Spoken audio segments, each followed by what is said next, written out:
Jetzt müsste es klappen. Hallöchen. Könnt ihr uns sehen? Und hören am besten auch noch. Wir brauchen mal Feedback. Es ist immer nämlich nicht ganz klar, ob das funktioniert oder Wenn man nicht. so wenig Ahnung hat wie wir, dann... Um Himmels Willen, jetzt kommt noch mehr. Still, dummes Gerät.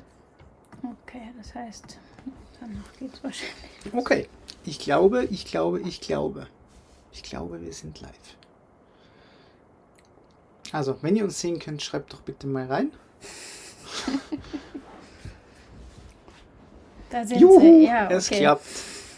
Das ist ja wundervoll, das freut uns. Wir sind immer noch ein bisschen im Anfängermodus, was die Live-Übertragung anbelangt. Pfusch am Bau wie immer. Ja. Hallo und euch einen schönen Abend. Hallo erstmal. Ich glaube, dass wir da immer so ein bisschen verzögert sind. Wir haben hier das iPad, falls sich irgendjemand wundert. Ja, ich glaube, damit wir uns selber sehen. Ja, schön, dass ihr da seid. Schön, dass ihr Staffel 2 mit uns ausgehalten habt. Ja, wir sind gerade deutlich weiter südlich mittlerweile. Wir sind in Utah und genießen hier so ein bisschen wieder das Nichts. Ja. Vancouver Island war im Vergleich eigentlich noch recht zivilisiert, beziehungsweise da war eigentlich immer überall was los. Hier in Utah sieht es ein ganz bisschen anders aus, vor allem weil ja mittlerweile höchste Nebensaison ist, aber Vorteil für uns, weil ja Kein Mensch da. Also, grüß dich Mr. Pink. David, servus. Grüß zurück nach Genf, lieber Vincent, Markus. Auch Grüße nach Bayern. Und ja genau, wir sind über Starlink online. Das macht uns jetzt unabhängiger, das macht das Video und Fotos hochladen einfacher. Also bis jetzt sind wir große Fans, einfach im Sinne, weil uns das viel mehr Flexibilität in unser Reiseleben bringt, weil dieses Suchen nach WLAN war doch zum Teil das ist schon ganz schön nervig.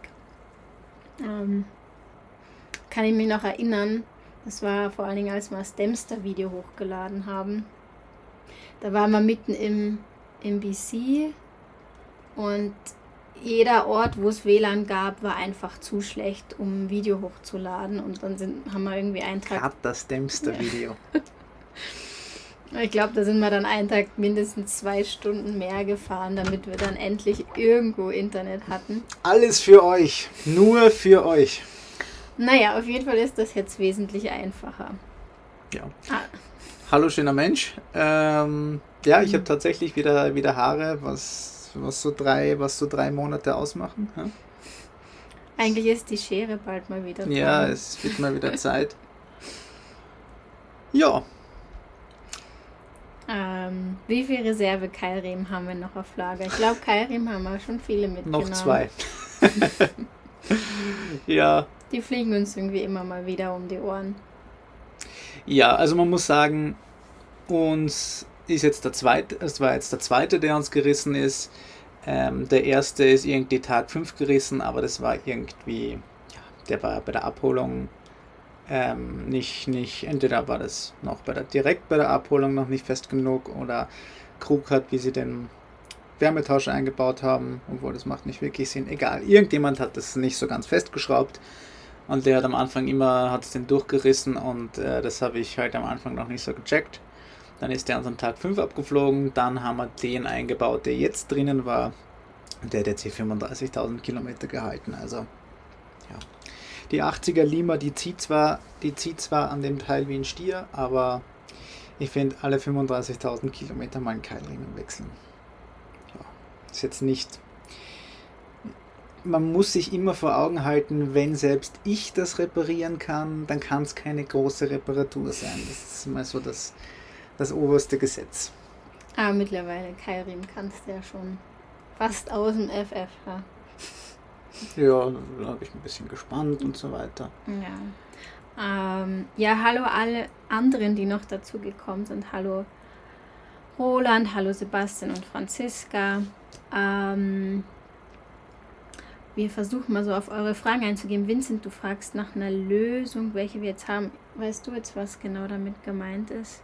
Lösung für was? Für was? Ja, ich weiß auch nicht genau. Wo war der schönste Ort in Kanada? Also, ich meine, das Video hat das vielleicht schon ein bisschen verraten, aber also für mich persönlich war Vancouver Island schon der schönste Ort, wenn man diese große Insel jetzt als einen Ort bezeichnen kann. Einfach aus dem Grund, weil es irgendwie alles hat, was Kanada zu bieten hat, an einem Fleck. Also man hat das Meer, man hat Berge, es gibt sogar einen Gletscher, habe ich gestern gelesen. Ja, die Wale sind für mich einfach unschlagbar gewesen. Auch die Wälder, also die Wälder auf Vancouver Island, das ist irgendwie auch was ganz Besonderes. Ich weiß nicht, hat es dir noch irgendwo besser gefallen? Ich meine, du fandst den Dempster natürlich ganz toll. Wobei ich finde, da kann man nicht anders. Zwangsweise von schön reden. Also es war auch schön, aber jetzt wirklich so visuell, landschaftlich war Vancouver Island schon ein bisschen schöner. Bisschen. Sebastian, ja, das mit dem Kommentieren, das kommt mit der Zeit, das kommt mit der Erfahrung.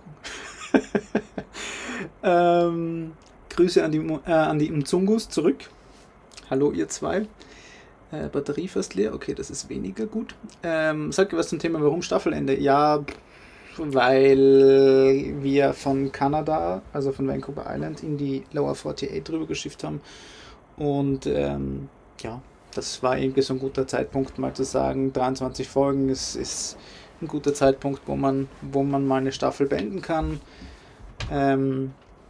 Und jetzt können wir uns auch ein kleines Päuschen gönnen, weil diese Videos sind schon anstrengend zu machen, neben Vollzeitreisen. Also das ist schon viel Aufwand.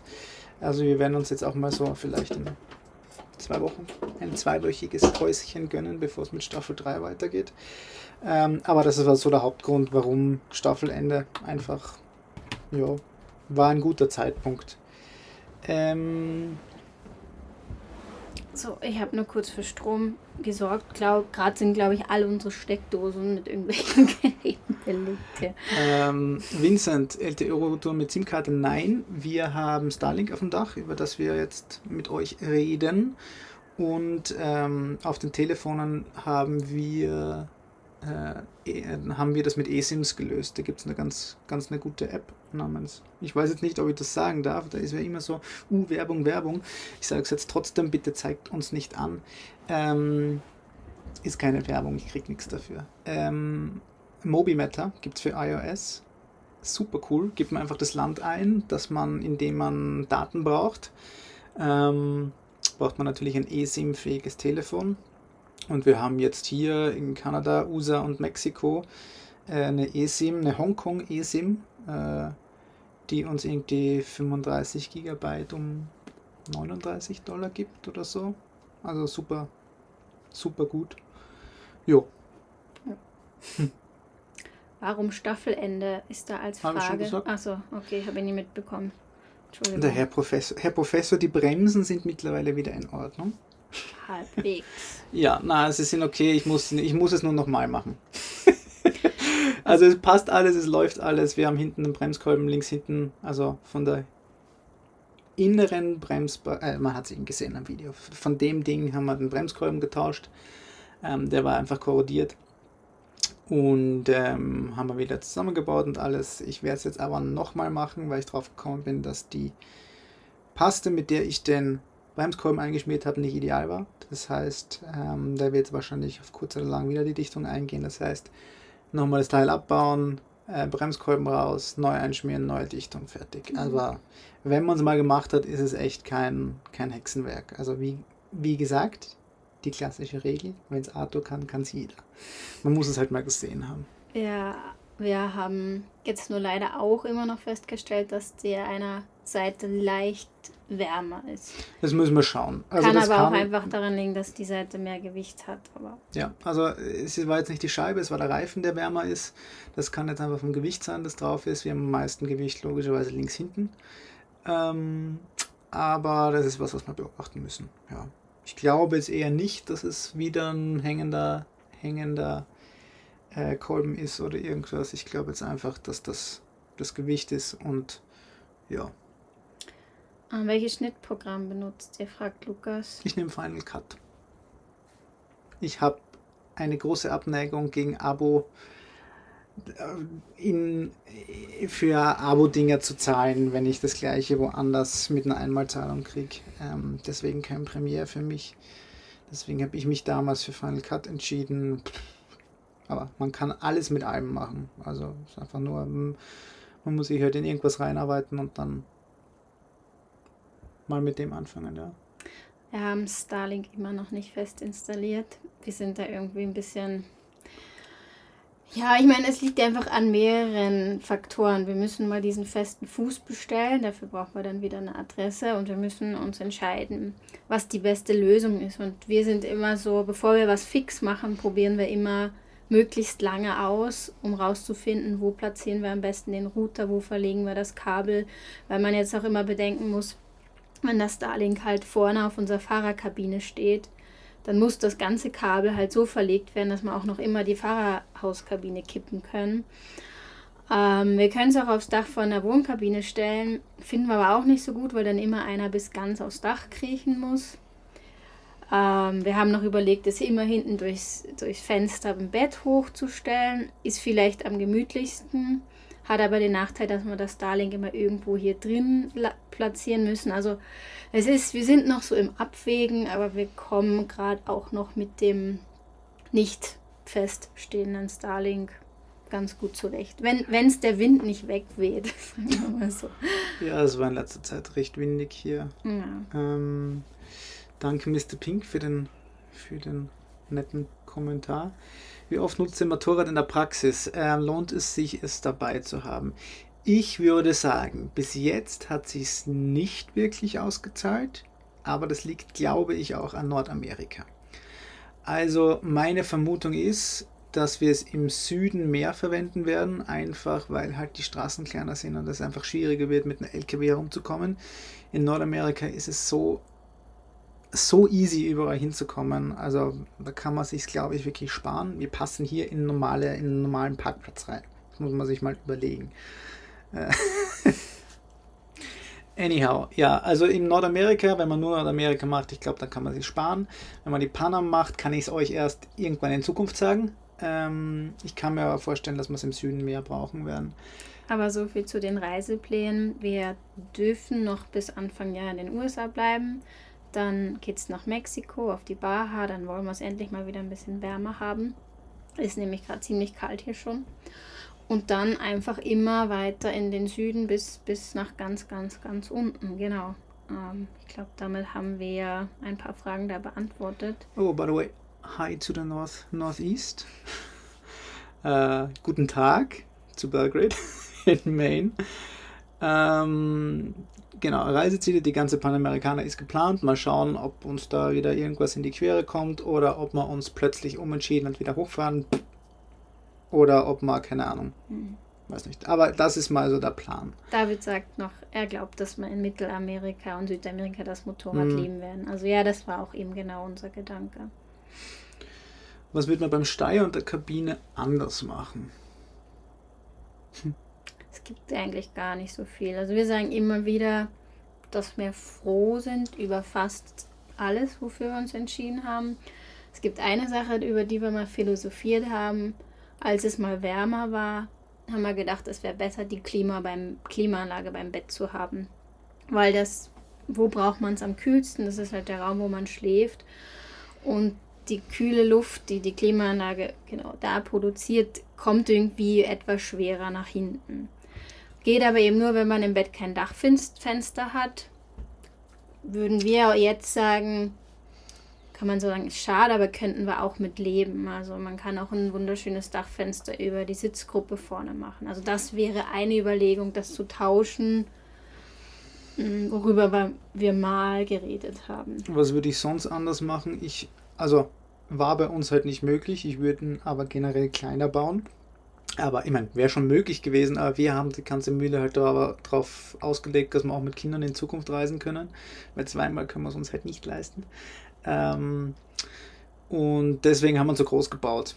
Das ist natürlich schön, den Platz zu haben, aber ist natürlich auch einschränkend. Also von der Größe, von der Länge und vor allem vom Gewicht her, wir treiben den Steuer echt ans Limit.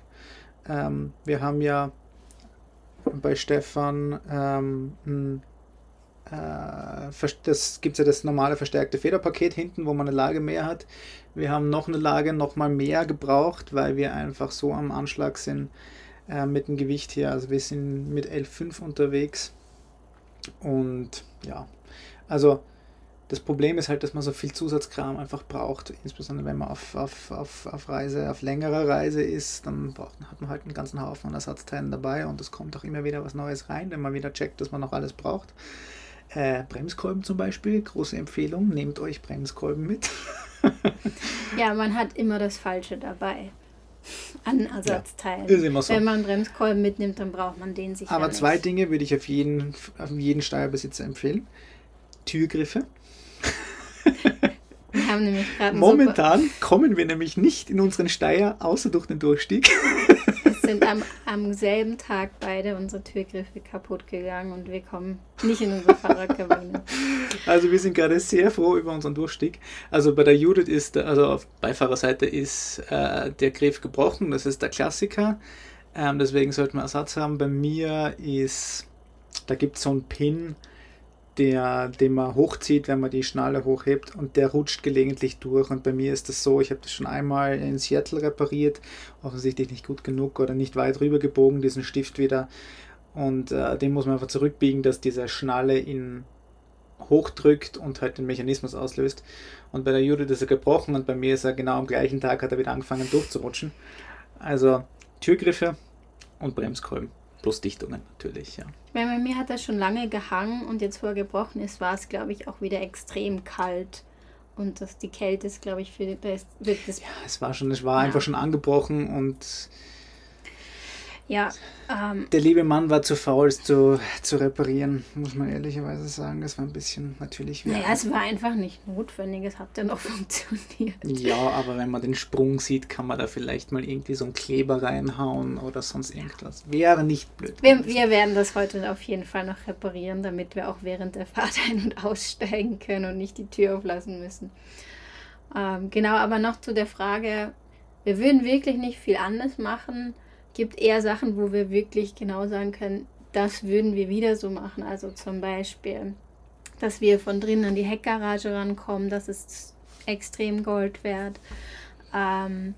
Dass wir die gedrehte Waschmaschine. Genau, dass wir das WC auf der nicht Ausstiegs- und Draußensitzseite haben. Das war zum Beispiel sehr wichtig. Oder auch wir mögen diese Separierung von der Sitzgruppe mit dem Schlafbereich und dass man auch die Sitzgruppe wie ein Sofa machen kann. Das schätzen wir sehr. Ich schätze sehr momentan vor allem die Sitzheizung vorne im Steier, weil wenn wir gerade früh bei minus 10, 15 Grad da einsteigen, da ist einfach bitterkalt und die wärmt dann zumindest ein bisschen.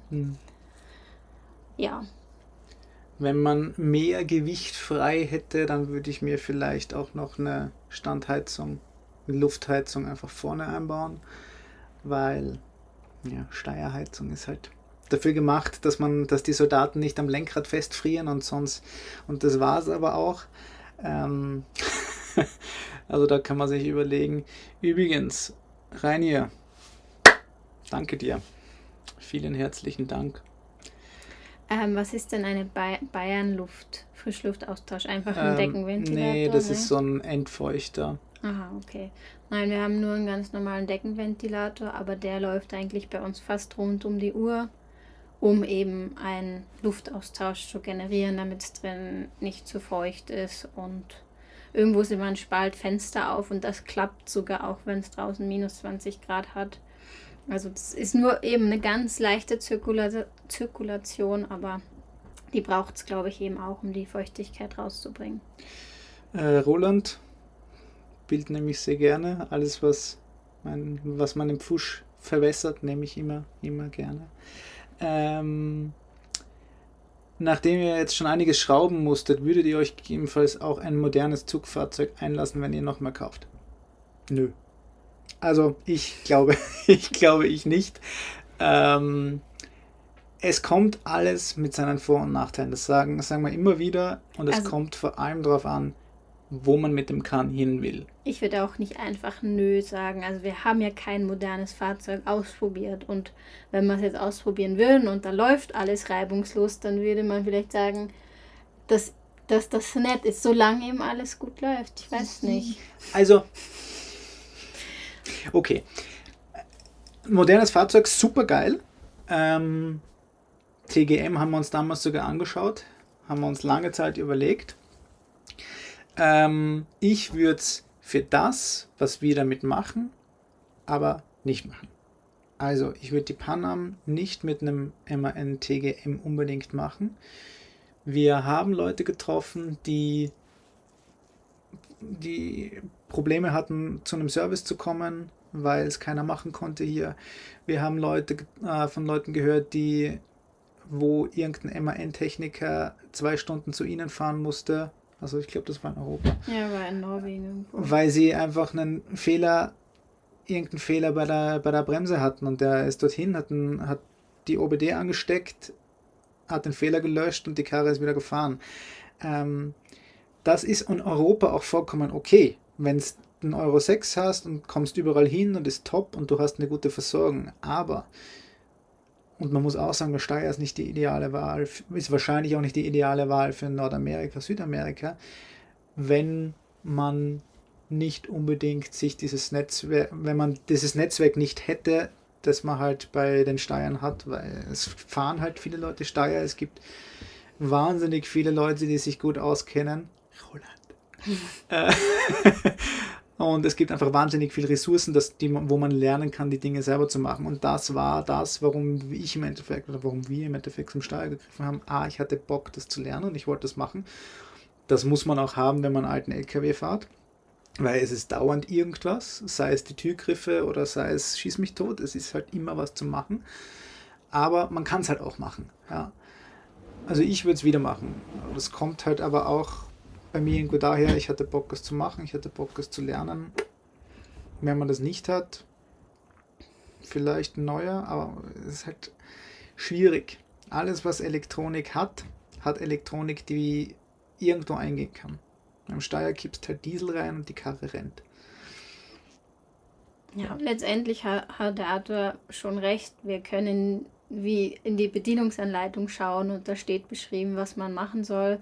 Und meistens braucht man nur einen Schraubenschlüssel und ja, das eigentlich... Und ein Internet, um nachzufragen, wie was geht. Ja, aber an so Sachen wie das regelmäßige Abschmieren muss man sich halt gewöhnen, aber ich habe es vorhin gemacht, als der Arthur noch am Video gesessen ist. Ich glaube, in einer halben Stunde war es auch wieder fertig. Also es ist... Das macht man einmal im Monat. Es ist jetzt kein Drama, so vom Zeitaufwand oder auch vom Kraft- oder Wissensaufwand. Im Gegenteil, also es ist eigentlich ziemlich simpel. Wo hängen wir denn? Plant ihr Reise, eine Pause zu machen oder wollen wir am Stück bis Patagonien? Ja, wir wollen eigentlich am Stück durch. End of Travel, wenn wir unten sind, geplant hatten wir 1,5 bis maximal 2 Jahre eigentlich für den Trip. Dann heißt es erstmal wieder zurück und Geld verdienen. Und dann wollten wir eigentlich die Seidenstraße machen. Ist halt jetzt politisch ein bisschen schwierig. Mal schauen, wie das in ein paar Jährchen aussieht. Aber bis dahin wird noch einige Zeit vergehen. Also wir machen jetzt mal das. Und dann schauen wir mal weiter. Grüße nach Holland. Alles ab Euro 4 nur mit Laptop und Software. Ja. Arox ist sicher eine gute Karre. Sicher eine gute Basis. Sicher auch ein komfortabler Reise-LKW. Und mit Mercedes bist du noch halbwegs wahrscheinlich abgesichert. Ja. Aber ja, wie gesagt, alles seine Vor- und Nachteile. Ich kann nichts zum Arox sagen, ich bin noch nie einen gefahren. Ich habe zwar einige gesehen, logischerweise, aber ich bin noch nie einen gefahren und ich kann auch nicht sagen, wie verlässlich der im Betrieb ist. Ich weiß nur, wie verlässlich unser Steyr ist und der hat bis auf ein paar Kleinigkeiten nicht wirklich was gehabt. Zumindest hatte er nichts, was man bis jetzt nicht hätte alleine reparieren können, wenn man Ahnung hätte. An die Bremse habe ich mich einfach nicht rangetraut, weil Bremse. Im Nachhinein kann ich sagen, ja. Am Ende hast du es jetzt eigentlich doch irgendwie selbst gemacht. Der Tim, bei dem wir waren, der hat da eigentlich mehr Anleiter gespielt. Also einfach auch, weil wir das selber so wollten oder weil du gesagt hast, ja, hey, Ich habe gesagt, mich interessiert es, ich will das lernen, er soll mir das zeigen. Und da hat man eigentlich auch wieder gemerkt, dass das Fahrzeug einen Vorteil hatte, weil er hat gesagt, naja, er kennt es nicht, aber er schaut mal und sieht dann eigentlich dass es wie bei vielen anderen Trucks auch ist. Und David hat es auch geschrieben, in Südamerika oder in der mexikanischen Werkstatt sagen die auch eher zu unserem Fahrzeug, ja, das kriegen wir schon mit Hammer und Schlüssel und weiß ich nicht was hin, als bei modernen Sachen. Aber alles, was halt alt ist und was simpel mechanisch funktioniert, kann man meistens überall reparieren. Das ist der große Vorteil am alten LKW. Ja. Hat nicht nur Vorteile, sagt man immer wieder, aber ja, für uns, ich würde es wieder machen. Ich würde es definitiv wieder machen. Auch wenn es sicher ein moderner, auch komfortabel wäre und so weiter, aber Steyr ist einfach geil. Flammstartanlage, eine Hilfe oder produziert in Rius. Ich finde es nicht blöd, sie zu haben. Wir benutzen sie allerdings eher seltener, wenn es wirklich kalt ist. Wir haben ja die Fußbodenheizung hier und wir haben einen Engine Preheat, einen Wärmetauscher vorne. Das heißt, wenn hier die Heizung läuft, kann ich den Motor mit der Kabinenheizung mit vorwärmen. Das heißt, in der Regel steigen wir vorne ein, starten an, springt an und top. Das ist wirklich geil. Vor allem, dass wir auch während der Fahrt mit der Motorabwärme auch die Kabine heizen können. Richtig geiles Feature. Also diese Verbindung, der Shit. Ja, danke auf jeden Fall für eure ganzen lieben Feedbacks zum Film. Da will noch jemand einen Sprinter kaufen. Finden wir auch immer wieder eine gute Idee. Sprinter habe ich mir so lange überlegt. Also wir sehen auch immer so viele und denken uns immer, ja, das ist auch ein super Fahrzeug. Sprinter ist eine super geile Basis, ja. Also klar wirst mit einem Kastenwagen nie die Hardcore Offroad-Geschichten machen können, die ein LKW kann, aber die Frage ist, muss man das? Ja. So ein Kastenwagen ist auch super Offroad-capable und man kann sau viel mit dem machen. Und ich glaube, es hat mehr als genug Platz für 2 Personen. Also das, aus unserer Sicht würde das auch vollkommen reichen, ja. Ja, aber Sprinter ist geil. Wenn wir gerade schon bei Fahrzeugen sind, Unimog, war das ein Thema? Kannst du mal noch sagen? Unimog war auch ein Thema, sehr lange. Habe ich mir lange überlegt, war für mich dann aus 2 Gründen ist herausgefallen dann. A, Kabinengröße und B, Getriebe. Weil ich das Getriebe vom Steyr einfach geiler finde, weil der ist so richtig schön, auch langstreckentauglich. Und ja, außerdem ist der Unimog technisch komplexer als der Steyr. Da müsste ich noch mehr verstehen und tue ich ohnehin schon nicht. Insofern Steyr für mich die bessere Wahl. Also haben beide Vor- und Nachteile. Wie immer muss man halt wieder für sich abwägen. Wenn man zum Beispiel den Unimog vom Uli und Manuela anschaut, super geile Karre. Auch vor allem wie der Uli ihn gebaut hat, der hat ja alles selber gemacht und das ist echt eine richtig geile Mühle. Aber halt für sie das perfekte Fahrzeug, für uns nicht und umgekehrt. Also hat alles seine Vor- und Nachteile. Hallo Frank, auch dir vielen Dank für dein nettes Kommentar. Und zur Frage wo war das da? Da bezüglich Visum. Wir haben ein 6-Monats-Visum für die USA bekommen. Das haben wir insbesondere auch deswegen gebraucht, weil wir schon nach Alaska reingefahren sind und da startet ja das Visum. Wenn wir dann nur 3 Monate gehabt hätten, um wieder runter durch Kanada zu kommen und dann durch die USA, dann wäre alles recht knapp gewesen. War aber damals gar nicht so leicht, eins zu bekommen. Also man musste sich rechtzeitig um einen Termin kümmern. Haben wir auch immer noch gehört, dass auch in Deutschland wahnsinnig viele Termine ausgebucht sind oder lange ausgebucht sind. Sollte also, wenn man so eine Reise macht, mit als erstes auf der Liste stehen, sich um ein Visum kümmern, damit man dort einfach mehr Luft hat. Wir haben zwar auch von Leuten gehört, die reisen dann nach 3 Monaten irgendwie wieder aus und kommen dann zu einem netten Grenzbeamten, können wieder rein. Ist aber vom Prinzip her nicht immer 100% korrekt. Genau. Also eigentlich ist es falsch. Eigentlich kann der Grenze sagen, nö, dann hast du Pech gehabt. Dann kannst du natürlich sagen, okay, dann fährst du zur nächsten Grenze. Aber wenn man das vorher machen kann, dann ist das ein Stress, den man sich so ein bisschen sparen kann im Voraus. Moped-Frage. Moped, will man das Moped nehmen, wenn wir Kinder unterwegs wären? Ich glaube nicht. Ich glaube, dann würde ich eher auf Fahrräder umsteigen, weil mit dem Moped kannst du halt eh nur zu zweit fahren und das ist sau viel Gewicht. Es wäre dann höchstens noch wieder als so Notfallsache. Also das war ja eigentlich auch immer die Überlegung, dass wir das Motorrad nicht nur haben, um in Südamerika oder in kleinen Städten mobiler zu sein, sondern auch, was ist, wenn man irgendwo wirklich mal mitten in der Pampa liegen bleibt und was braucht und aber niemand kommen kann, dann ist man halt mit dem Fahrrad auch aufgeschmissen, aber mit dem Motorrad kann man halt noch bis in die nächste Stadt fahren. Wobei man sagen muss, mit einem E-Bike kommst du dann halt auch wieder schnell weiter. Also, ja. Gut. Aber also ich glaube, wenn ich jetzt mit Kindern unterwegs wäre, würde ich eher sagen, ich lasse das Motorrad und auch den Heckträger weg, weil das sind dann halt gleich mal 300 Kilo, die wieder weg sind. Grob, keine Ahnung. Oder 250, schieß mich tot. Hau dafür 2 Räder rein und ja, habe mir Gewicht gespart, das dann die Kinder verbrauchen. Aber ja, also bei uns, wir müssen wirklich aufs Gewicht aufpassen. Das ist halt, ja, 11,5 Tonnen, gell? Lautstärke, ja, Steyr ist einfach leiser als, das ist so. Nicht Sprinter kaufen, da steht kein Custom-Teiling. Ja, 4x4, einige Fahrwerksänderungen, top, geile Basis.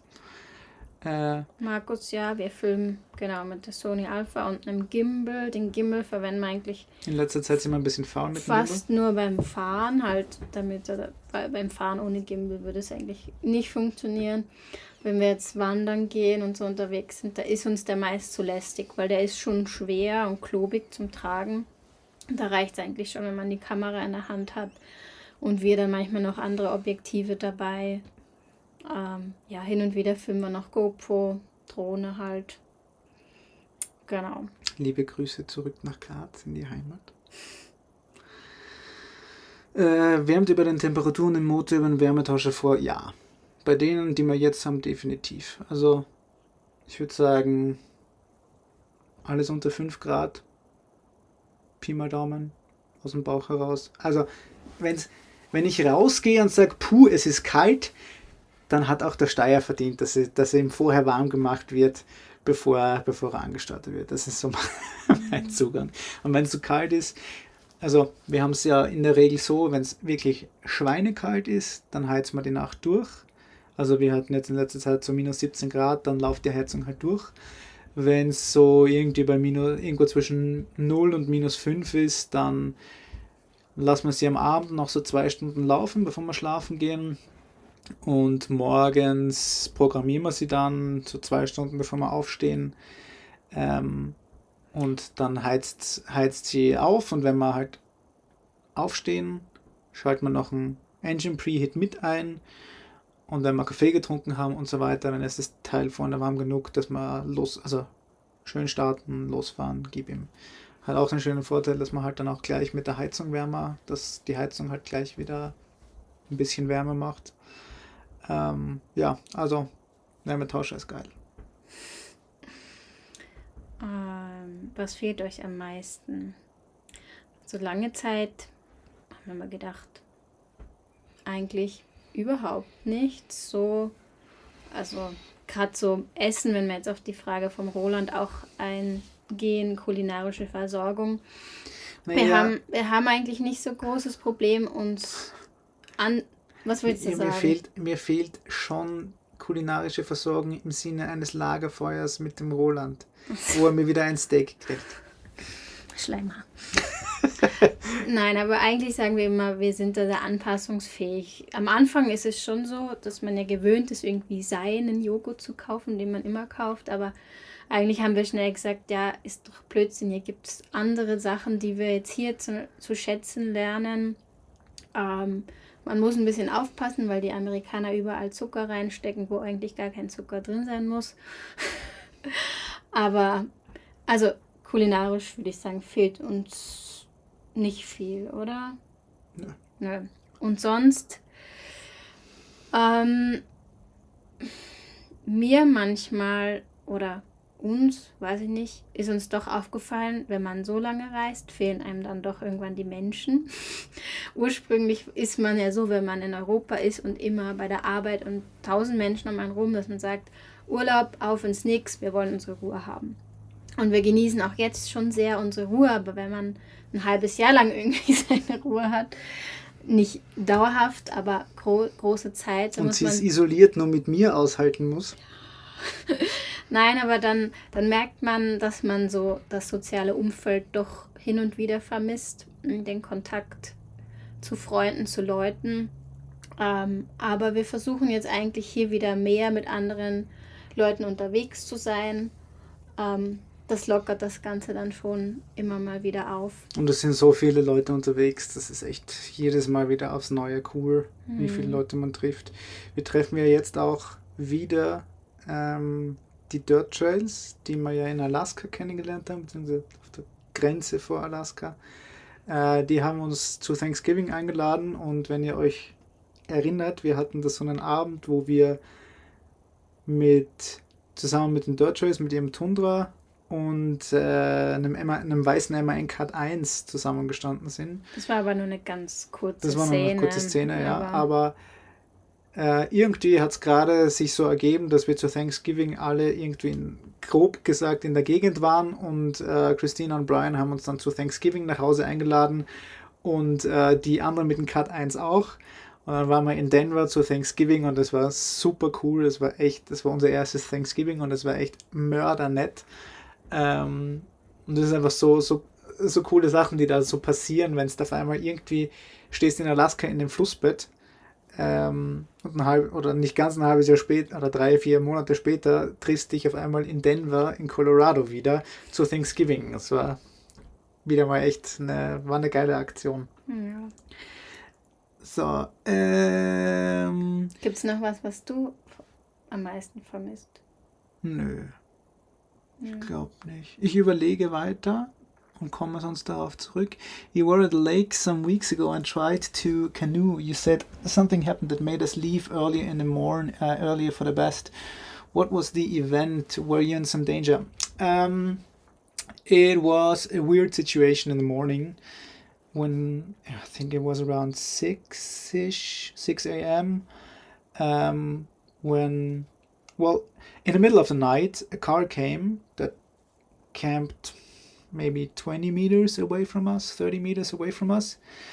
And at, I'd say, 6 a.m., they started to ride a motorcycle just up and down the beach, just make as much noise as possible. And 20 minutes later, they started just to shoot in the lake, just randomly empty the whole clip into the lake. I have no idea if they were wasted, or if there was some local that tried to piss off the people so they would write bad reviews on iOverlander. I have no idea. Anyhow, we decided just to leave. There were so many beautiful pictures all around. No need to risk anything. Das beantwortet auch so ein bisschen die Frage von Mr. Pink. Das war eigentlich so das, wo wir am meisten uns mal unwohl gefühlt haben. Ich meine, hin und wieder kommt es vor, dass wir uns am Abend draußen irgendwelche Geräusche einbilden, aber ich sage bewusst einbilden, es war eigentlich noch nie irgendwas, also vielleicht irgendwelche Tiere, keine Ahnung. Aber wir haben uns eigentlich bisher immer überall wohl gefühlt und noch nicht wirklich irgendwo Angst empfunden, oder? Kann mich nicht erinnern. Nee, ich glaube nicht. Glaub's Also auch die nicht. Situation war einfach schräg. Ja. Ja, Das mit dem Fuß kalt, ja, Steier Marco vorne. ist bei uns genau das Gleiche. Also Das ist einfach Steier. ich sitze eigentlich immer mit meinen Füßen auf dem Sitz, auf der Sitzheizung oder habe dann noch so eine Decke drüber. Aber für dich, also wenn man fährt, kriegt man eigentlich fast nie warme Füße Also du hin. kannst als Beifahrer kannst du schön noch deine Füße da so in den Schlitz reinstecken, wo die warme Luft rauskommt. Das geht. Als Fahrer ist das ein bisschen blöde. Ja, aber das ist halt Steyr. Ja, es ist halt nicht alles perfekt. Es gibt keine perfekte Karre. Könnt ihr euren Caravan mal zeigen? Geht das? Es gibt 2 Roomtours auf YouTube. Da zeigen wir eigentlich so alles. Besser, als wir es jetzt wahrscheinlich könnten. Lebensmittel bei Grenzwechsel immer alle aufbrauchen. Nicht alle. Es war jetzt eigentlich nur Grenze USA. Also Frische Alaska, Früchte und Obst durfte man nicht haben. Ja, Ja, mit Milchprodukten, das habe ich nie ganz durchschaut, aber eigentlich haben sie immer nur nach Obst, Gemüse, Fleisch und haben sie noch was gefragt, ob man Tiere oder Pflanzen dabei haben. Welcome St. Miles, by the way. Aber ja, Obst und Gemüse aufbrauchen kriegen wir hin. Einmal hatte ich noch ein paar Zwiebeln, ist mir aufgefallen, aber das war ihm dann auch egal. Also habe ich ehrlich gesagt, ich habe noch ein paar Zwiebeln, hat er gesagt, ja komm, braucht man doch überall. Ja, aber wir schauen drauf, dass wir es aufbrauchen, weil sonst wäre es ja schade drum. Monatliche Lebenserhaltungskosten in what? Okay, hang on. Monatliche Lebenserhaltungskosten im Schnitt in Nordamerika ohne Diesel. Puh, kann ich ganz schwer sagen, ehrlich gesagt. Schreib uns eine Mail. Ich kann dir nachschauen, aber ich weiß es jetzt ehrlich gesagt nicht. Ich kann dir gerne nachschauen, dann kann ich es dir gerne schreiben. Ich weiß es, aber insbesondere ohne Diesel ist es schwer zu sagen, weil Diesel ist einfach unsere Hauptausgabe. Ja. Also ich finde, es kommt ja auch drauf an, was zählt man dazu. Also zählt man zum Beispiel so eine Verschiffung dazu, die ja auch zur Reise gehört hat. Zählen jetzt unsere Lebenserhaltungskosten zu Hause dazu. Damit meine ich eigentlich nur großteils Versicherung. Und so Kram. Das Auto ist ja angemeldet und versichert. Oder geht es wirklich nur um die Ausgaben, die wir hier haben? Das macht schon auch noch einen Unterschied. Was machen wir, wenn wir uns auf die Nerven gehen? Stecke ich die Jude in eine Staubox und fahr los.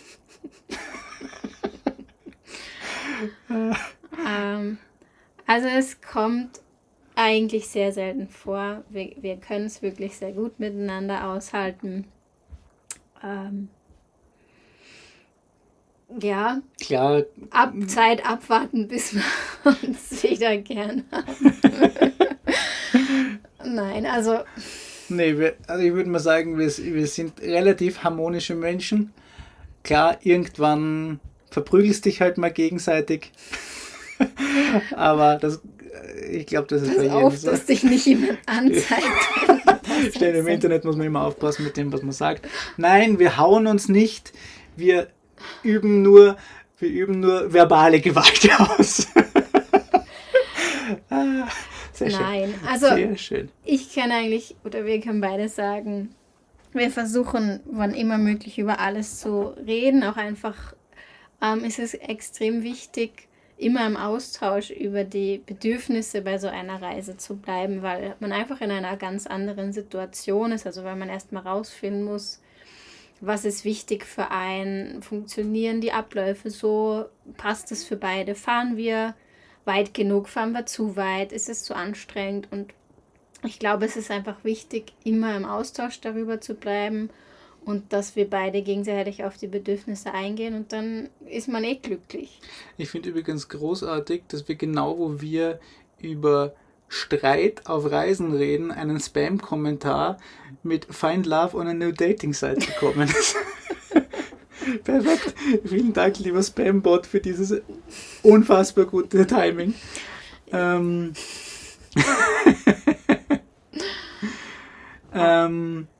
St. Miles. I don't know what to say. Thank you so much. That is incredibly generous. By the way, now there's no excuse. You have to send me your address. We'll have to send you something. There's just no way around that anymore.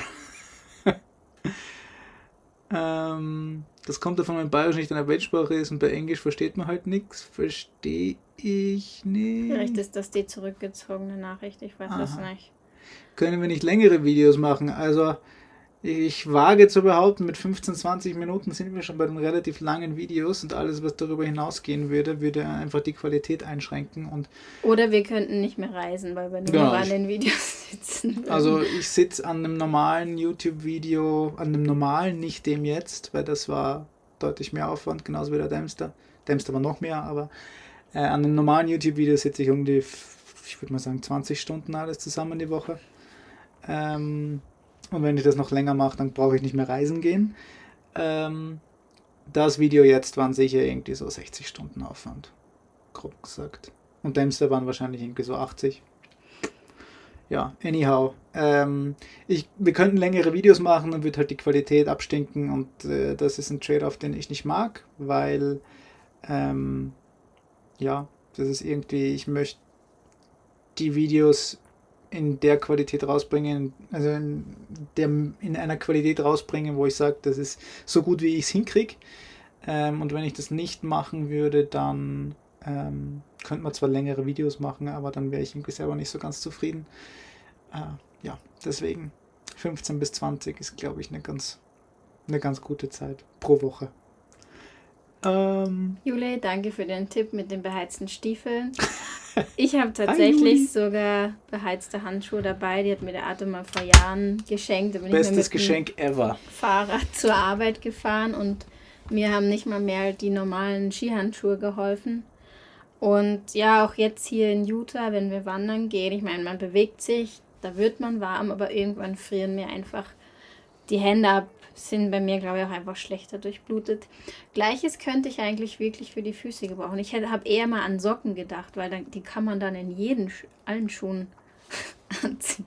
Ich habe, glaube ich, sogar mal vor kurzem einen mit einer beheizten Jacke gesehen. Was nicht alles gibt. Tja, grüß dich Wolfgang. Ahoi in die Heimat. Uns geht's gut, tipptopp. Die Spambots im Livestream. Bestes Timing ever. Danke Medienschrauber. Wie lange kennen wir uns schon? In 5 Tagen sind wir seit 6 Jahren zusammen. Klar. Was ich alles weiß, hä? Was bin ich nur für ein vorbildlicher Mann? Steht im Kalender, hast du nachgeschaut. Ja, also wir kennen uns schon lange, weil man in Graz halt jeden kennt, der studiert, so ziemlich. Aber wir sind seit 6 Jahren zusammen und ja, seit 1,5 Jahren verheiratet. Ja, genau. Das kommt sie nicht mehr aus.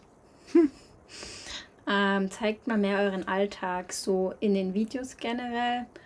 Haben wir uns auch schon gedacht, dass wir das mal mehr filmen sollten, einfach, dass es vielleicht noch ein bisschen persönlicher ist, aber irgendwie fällt es uns dann manchmal schwer, die Kamera anzumachen und dann dabei vor allen Dingen authentisch zu bleiben, ja, dass man nicht irgendwie, also es ist einfach schon dann anders oder ich meine, gewisse Sachen sind, wie soll ich sagen, ich mag zum Beispiel nicht, wenn man mich beim Essen filmt.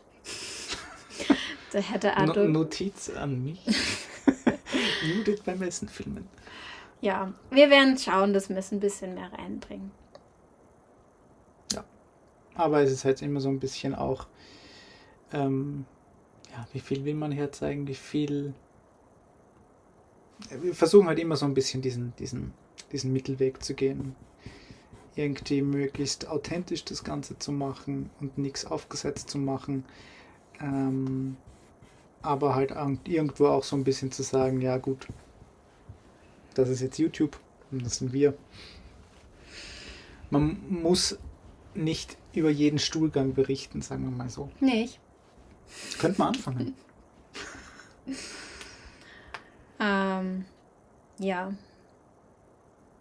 Ja, tolle Eindrücke von der Reise. Vielen Dank, Herr Joma. Staubsaugen und Wäsche waschen muss nicht sein, aber das ist das, was wir am meisten machen. Nein, stimmt nicht, aber ich meine, wenn wir gerade bei dem Thema sind, der Tag ist schon auch recht viel gefüllt mit so Räumen, organisieren, abwaschen, Staubsaugen. In der Tat, ich glaube, ich sauge fast jeden Tag das Auto. Jetzt kann man das, oder den Boden hier, jetzt kann man sagen, ich wäre pingelig, aber habt mal eine Bodenfläche von 2, 3 Quadratmetern, die wird halt einfach, auf die ihr euren ganzen Dreck verteilt, Ja. den ihr so normalerweise in eurer Wohnung ausstreut, streut ihr jetzt auf 3 Quadratmeter. das ist einfach jeden Tag krümelig. Da muss man einfach, ja, wenn man es nicht im Bett haben will, ein bisschen drauf schauen. Ja. Danke euch für die vielen lieben Feedbacks. Ja, wer mag schon beim Essen gefilmt werden? Niemand. Wir nehmen das auf jeden Fall mit. Aber wie gesagt, ich hoffe, ihr habt auch Verständnis dafür, dass hier nun wieder die Kamera einfach ausbleibt. Es gibt halt auch einfach so Tage, da scherzt halt einfach dich nicht. Da wirst du halt einfach mal deine Ruhe haben. Also wie gesagt, es war uns zu keiner Sekunde auf dieser Reise bis jetzt langweilig. Es ist genau das Gegenteil. Ich habe immer das Gefühl, wir rennen eher irgendwie, oder jetzt ist gerade ruhig, weil jetzt fahren wir wenig, aber die Zeiten, wo wir halt gerade so viel wo wir halt viel Strecke gemacht haben, so am Tag 5-6 Stunden da quer durch Kanada geschossen, dass man dann auch noch irgendwie Video macht, 2-3 Stunden am Tag und irgendwie planen, und es ist anstrengend. Es ist wirklich, also der YouTube-Kanal ist ein Aufwand. Klar, kann man sagen, muss man sich nicht in dem Ausmaß antun, aber da sind wir halt wieder bei meinem Perfektionismus halt, ja. Trottel. Idiot. Ja, Blöd ist, wer Blödes tut. vielleicht beantworten wir noch die 2, 3 letzten Fragen und dann könnten wir das ja auch für heute wieder beenden, oder was meinst du? Also ja, es gibt viele beheizbare Sachen. Ich glaube, ich habe seit wir auf der Reise waren wirklich nichts gehabt, was ich mir gewünscht hätte oder gebraucht oder irgendwas. Das mit den beheizbaren Sohlensocken, es kommt langsam dahin. Dann wiederum muss man sagen, wir sind bald im Süden, da wird es dann hoffentlich auch erstmal wieder besser. Vielleicht noch ganz kurz, weil man bei den privaten Themen war, wie zufrieden sind wir mit der Trockentrenntoilette. Nur ganz kurz, sehr. Ja. Oder was heißt sehr, sehr für das Setting hier. Ja. Genau. Also ich würde definitiv wieder eine Trockentrenn nehmen. Macht für mich einfach mit Abstand am meisten Sinn. Wenn man ein Fahrzeug haben möchte, das 2-3 Wochen autark sein kann, wenn es dann irgendwie eine Chemietoilette einbaust, kannst du ein bisschen die Kugel geben. Und dann gibt es halt noch die Häcksler und so weiter und die Spülklos, die sind sicher geil. Dann brauchst du aber halt auch wieder mehr Wasser, was bei uns nicht möglich ist. Und dann sind wir auch wieder beim Thema Gewicht. Also wenn du einen 18-Tonner fährst, kann man sich überlegen. Ja, würde ich sogar auch, glaube ich, machen. Dass ich mir da überlege, wenn ich irgendwie sage, also wir haben jetzt von unterwegs getroffen und die haben einfach mal 1000 Liter Frischwasser dabei und sind zu zweit unterwegs, und wenn du halt einfach 1000 Liter oder eine Tonne Wasser an Bord hast, dann kannst du halt oft aufs Klo gehen, ja, selbst wenn du damit spülst. Also das ist dann schon eine Überlegung, die man sich stellen könnte. Aber Gewicht ist halt Gewicht, ja. Wie alles, haben wir schon 10-mal, glaube ich, jetzt schon gesagt, aber wie alles kommt es mit seinen Vor- und Nachteilen. Für unser Setup, ich würde definitiv wieder Trockentrenn nehmen. Genau. Und Trenn heißt ja, es gibt einen extra Urintank, aber der ist klein, den muss man Ja, also wir regelmäßig haben keinen externen Pipi-Tank, wo das dann hinfließt und dann leert man es gesammelt aus. Wir haben halt eine Airhead, die hat vorne so einen, ich glaube, 9-Liter-Tank, und den müssen wir dann halt alle 1,5-2 Tage ausleeren. Aber das kann man ja bedenkenlos in die Natur gießen. Ja. Wer noch nie in der Natur gepinkelt habe, der wäre für den ersten Stein. Aber ansonsten, das funktioniert wirklich gut. Drohne Kanada habe ich jetzt noch gelesen. Drohne Kanada ist kacke. An und für sich schon, also weil man halt da eine Prüfung machen Du muss. musst echt eine Kackprüfung machen und in Kanada sind sie irre, was Drohne betrifft. Ich habe das ganz brav, so wie es sich gehört, gemacht, aber das ist echt ein Aufwand. Also Drohne fliegen in Kanada ist echt, wenn man es legal macht, außer man hat eine Mini, die kann man fliegen, außer in den Parks, da darf man generell nicht. Aber mit einer Mini kannst du fliegen, wenn du eine große Mavic hast, wie wir, dann brauchst du halt einen Schein und der ist echt ein Aufwand in Kanada. In den USA und in der EU geht das super einfach. Registrieren, paar Mal pro forma Fragen durchklicken, fertig. Aber in Kanada war es wirklich ein Aufwand. Ja. Okay, jetzt noch 2 Fragen. Wasser ist schnell beantwortet. Wir haben 400 Liter Wasser dabei. Und vielleicht magst du noch die Frage beantworten.